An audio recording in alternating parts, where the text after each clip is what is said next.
dans un autre monde. Alors déjà, il y a plein de jeunes âmes qui arrivent, là, on en a quelques échantillons ici. Et les nouvelles générations sont très différentes de la nôtre. Je ne sais pas si tu as remarqué. Ils sont beaucoup plus sains que nous.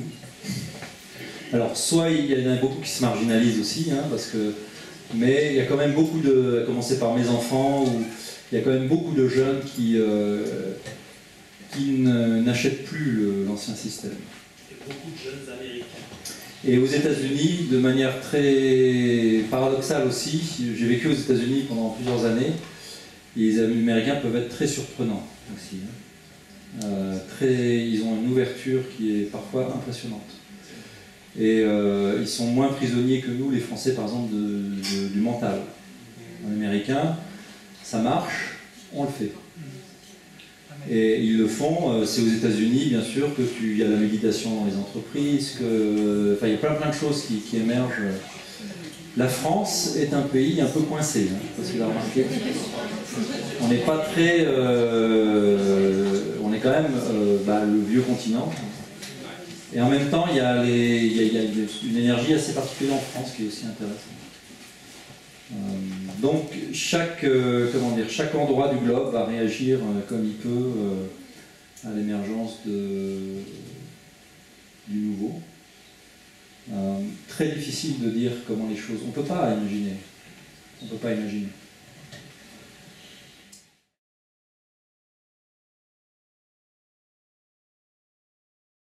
Il y aura d'une manière ou d'une autre un gros grabuge. Je ne veux pas jouer les mauvais prophètes. On est déjà de toute façon dans un gros grabuge, à commencer par un gros grabuge intérieur. Il y a beaucoup de gens que je rencontre, etc. On est mis au défi d'évoluer. Et justement, l'intérêt, c'est qu'il n'y ait pas de théorie. Parce qu'on doit transcender le mental. Et donc, une théorie, à un moment donné, elle peut aider, mais à un moment donné, c'est un obstacle. Comme toute technique, voilà. Tu peux faire de la méditation au bout de 30 ans. Si tu restes au stade où tu es identifié à ta méditation, tu ne t'évolues pas. Hein, si tu te fais une idée de toi-même, c'est pas ça. Donc, si tu te fais une idée du nouveau monde, c'est pas ça. Mais donc, le défi, il est vraiment là. Le défi, c'est comment aller vers quelque chose qui n'est pas représentable. Tu ne peux pas imaginer ce que ce sera. Et c'est vraiment l'invitation, hein, c'est aller, pour reprendre des termes qui ne sont pas ceux d'Eckhart Tolle, mais c'est le supramental. On est invité à transcender le mental.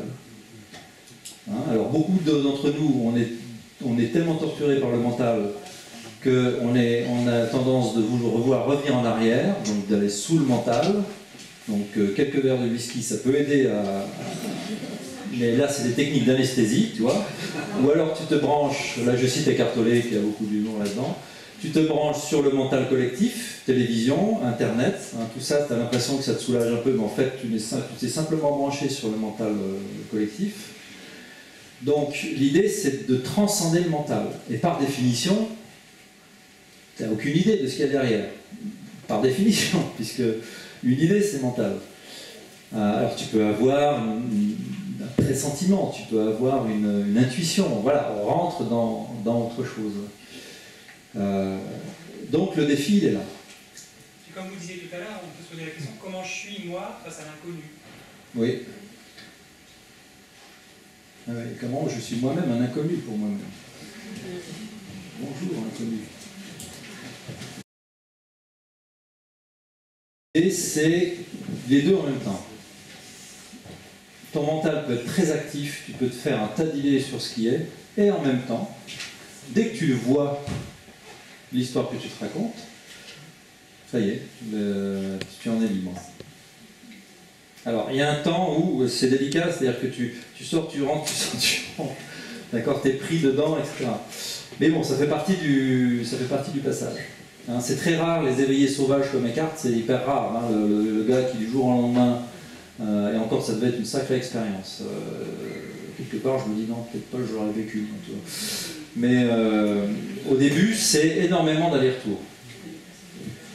Et une fois de plus, ce qui compte, c'est le nombre d'allers-retours que tu fais. C'est pas de faire un super bond et puis boum, de repartir. L'idée, c'est le nombre de fois que tu sors du mental. Voilà. Et c'est ça l'entraînement, c'est le nombre de fois. Voilà. Et au début, voilà. Et à un moment donné, naturellement, les espaces de non-mental vont s'ouvrir. Au début, on ne les remarque pas forcément, parce que dès que tu dis « Oh tiens, je pense plus », trop tard, tu penses. Et « Ah tiens, j'ai pensé. Ah merde, là j'ai pensé. » Bon voilà, après et au bout d'un moment, tu te détends avec tout ça, hein, et puis tu t'aperçois que l'espace, la présence est toujours là. Simplement, elle était un peu recouverte, elle est toujours là. Quel que soit ce qui se passe, il y a toujours un espace libre. Voilà. Et tu ne peux pas provoquer la présence, tu ne peux que l'inviter. Chère présence, est-ce que tu pourrais... Et voilà, donc c'est vraiment cette notion de se détendre avec tout ça et d'expérimenter que au début tu es obligé un petit peu de croire un mec qui en parle, tu vois, peut-être. Mais idéalement, c'est de reconnaître que la présence est là tout le temps. Voilà. Bon, ouais. Ah oui, alors vous voulez que je me présente maintenant?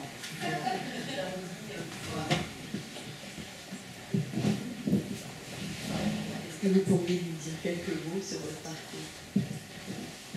Alors, mon histoire. Je vais vous parler de mon histoire. C'est, ouais, je suis un être humain. C'est ça le problème, d'ailleurs.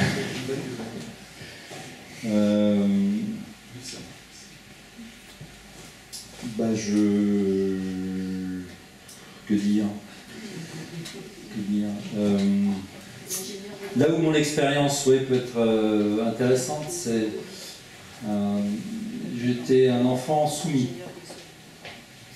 Du coup, j'ai vraiment, par peur de l'abandon classique, je me suis soumis et j'ai absorbé énormément de valeurs et du cadre. En fait. Donc j'étais super bon à l'école. Mais pas pour être bon à l'école, enfin si, il y avait quand même une notion d'être bon, mais c'était par peur d'être abandonné, il faut que tu sois bon à l'école, enfin voilà. Donc j'étais dans une espèce de... Ça m'a permis de construire un très beau corps de souffrance, dont je ne vais pas trop vous parler, mais, et donc de vivre avec une dualité intérieure très, très forte, en fait, de vouloir se conformer à l'intérieur et de sentir un clivage très profond et quelque chose en moi qui n'adhérait pas aux valeurs du monde là. Mais en même temps, je les avais achetées très cher, enfin voilà, parce que bon voilà, j'ai donc vécu avec une tension, une dualité très, très profonde, donc qui a généré beaucoup de souffrance.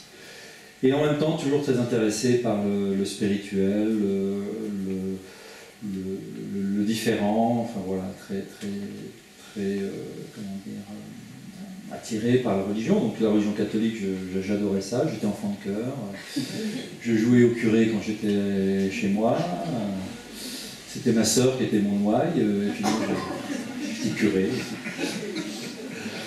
Donc toujours ce sentiment que, voilà, à un moment donné, la religion catholique ne m'a plus convenu, j'ai trouvé très négatif par certains aspects. Et puis j'aimais la technique, je suis devenu ingénieur, et j'étais 21 ans ingénieur en fait dans l'industrie, avec des responsabilités et tout et tout. Et ce travail m'a apporté vraiment beaucoup, j'ai voyagé, rencontré beaucoup de gens. Et en même temps, j'ai toujours senti à l'intérieur, voilà, c'est ma personnalité qui est très duelle comme ça. Et puis, à un moment donné, j'ai senti qu'il fallait que je m'attaque, on va dire. Alors déjà, le terme n'est pas terrible, mais qu'il fallait que j'aille au cœur des choses. Donc, c'est-à-dire que toute cette souffrance que j'avais à l'intérieur de moi, il fallait que je la rencontre. Donc, le chemin que j'ai pris a été d'abord la thérapie. Et vraiment, elle m'a beaucoup aidé à oser rencontrer mes émotions. Il y avait vraiment des choses beaucoup de souffrance et il fallait le rencontrer d'une manière ou d'une autre, c'est le chemin, il n'y a pas de chemin académique, hein, je décris le mien. Et en parallèle, je me suis toujours très intéressé à beaucoup d'enseignements. Donc je me suis formé au Tai Chi et au Qigong, donc pratique énergétique. Et puis j'ai découvert les enseignements d'Eckhart Tolle en 2000, je crois. Et vraiment, j'ai été très touché par... ce qui m'a beaucoup touché, c'est sa présence, que je pouvais sentir même à travers les CD que j'écoutais. Et j'écoutais un CD, et au bout de 30 secondes, j'étais dans un état de méditation profonde, comme si j'avais fait du tai chi pendant 20 minutes. Et là, je me suis dit, alors là, ce type, il a quelque chose. Donc il m'a tout de suite beaucoup touché. Ce qui est important, c'est de faire confiance à ses intuitions, de faire confiance avec qui on veut aller, les livres, enfin voilà, hein, c'est très important. Je pense qu'on est maintenant à une époque où on choisit vraiment son chemin. Et il n'y a pas de chemin, il n'y a jamais eu un chemin meilleur qu'un autre, bien sûr. Mais moi, je me suis fait un chemin un peu à la carte, finalement. J'ai jamais suivi un enseignement de manière exclusive. C'est dans ma nature, je m'intéresse à des choses, je fais un bout de chemin avec quelqu'un. Bon, avec Eckhart, ça dure quand même un peu plus. Mais pourtant, j'aime beaucoup le bouddhisme, le taoïsme, des choses comme ça. J'ai jamais vraiment pris un maître, on va dire, au sens officiel du terme. Et à un moment donné, de toute façon, comme je l'évoquais tout à l'heure, tu dois réaliser que le maître, alors il y a la notion de maître intérieur, okay, bon, le maître intérieur, on pourrait dire c'est la présence, et que la vie est le maître. À mon avis, ça c'est très important. Et en même temps, sentir qu'il y a parfois un bout de chemin à faire avec quelqu'un, avec un type d'enseignement, et toujours en être libre. Un enseignement, c'est bien à condition d'en sortir. Toute pratique, c'est bien à condition de s'en sortir. Et s'en sortir, ça ne veut pas dire que tu vas pas... Si la méditation, ça te convient, super, tu continues à méditer. Simplement, tu es libre de ta méditation. Tu n'en fais pas l'unique chemin pour te sentir en présence, ouvrir l'espace à l'intérieur de toi, te sentir en connexion. À un moment donné, ça doit descendre dans la vie quotidienne. Et la vie quotidienne est le maître. Donc après, tous les chemins sont... Voilà. Et pour terminer, il y a 4 ans, donc j'ai senti qu'il fallait vraiment... Enfin, mon corps m'a dit qu'il fallait que j'arrête de travailler dans cet environnement-là. Et puis, il y a eu 3 ans de rien. Où là, il y avait un processus intérieur profond. Donc, il s'agit aussi d'honorer... On a une très grande intelligence inconsciente. Et on a des processus intérieurs profonds qui sont à l'œuvre en permanence. Et à un moment donné, c'est intéressant d'écouter et de se calmer un petit peu. Moi, j'étais du genre un peu hyperactif. J'ai connu 2 burn-out 2 surmenages pendant que je travaillais. Donc, et c'était essentiellement parce que je ne reconnaissais pas les phases dans la vie où je devais plutôt être sur une notion plutôt réceptive, où les choses sont à l'œuvre en soi. Il s'agit plus d'honorer son processus intérieur que de le provoquer, et ça demande beaucoup d'humilité parce que voilà, tu sais pas où tu vas. Qui sait où il va déjà. Et donc lâcher et faire confiance à ce processus intérieur. Et petit à petit, tu commences à développer un langage avec ton processus intérieur, et il y a plein de manières possibles. Les rêves, le yiking, moi je pratique le tirage par exemple, je pratique le tirage du yiking, enfin bon, il y a plein de techniques, le tarot si tu veux, enfin bon, ta propre intuition, voilà, il y a plein de manières de se connecter à ce mouvement qui te dépasse largement, mais que tu dois honorer à l'intérieur de toi. Et donc des phases où tu fais rien, des phases qui sont des phases réceptives, ça peut être des moments où tu progresses énormément. Parce que tu lâches, hein, c'est beaucoup une notion de lâcher finalement. Donc savoir honorer son processus intérieur, ça c'est une chose que j'ai appris, qui était difficile pour moi d'apprendre et que j'apprends encore. Sentir, faire confiance, sentir.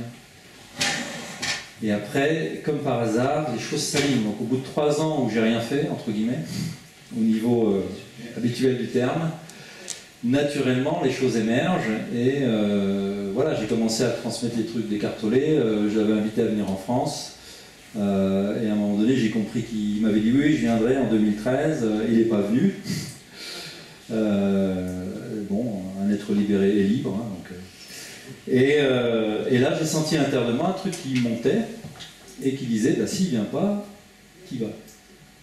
Donc à un moment donné, tu honores aussi les impulsions d'action. Autant tu honores les impulsions de réceptivité, de calme. Après, tu honores aussi les impulsions de... Et après, il faut y aller. C'est pas évident de faire une conférence devant... Et après, tu t'aperçois, ça c'est, on va peut-être conclure là-dessus, c'est que, ultimement, ce qui te fait le plus plaisir, le truc qui te réjouit, c'est ce que la vie veut pour toi et pour le monde.